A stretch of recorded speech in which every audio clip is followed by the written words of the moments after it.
அப்ப நான் விஷயத்தை கொண்டுறேன். அன்னைக்கு வத்த குழம்பு வைக்கிறதுக்கு பக்குவம் சொல்லி கொடுத்த, உப்பு குறைஞ்சு போச்சு.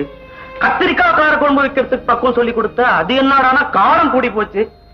ஆனா இன்னைக்கு நீ சொன்ன பக்குவம் தவறாம கஷ்டப்பட்டு பால் பணியாரம் செஞ்சு கொண்டு வந்திருக்கேன். தின்னு பார்த்துட்டு எப்படி இருக்குன்னு சொல்லு. இதுக்காகத்தான் நான் வந்தேன். நான் வரேன். நில்லுங்க. பால் பணியாரம் சொல்லி பணத்தை கொடுத்துட்டு போறீங்களே. இந்த நேரத்துல இது உனக்கு பால் பணியாரம் மாதிரி தானே? இந்த பணத்தை அந்த கடங்கார பையன்கிட்ட வீசி எறிஞ்சிட்டு முகத்துல காரை துப்பிட்டு வா. அது சரி, பழைய கடனை அடைச்சிடுவேன். ஆனா இந்த புது கடனை நான் எப்படி திருப்பி கொடுப்பேன்? இதையே நீ கடனா நினைக்கிற? கைமாத்தான் நினைச்சுக்கோ. கிடைக்கிறப்போ திருப்பி கொடு. நான் ஒண்டி கட்டதானே.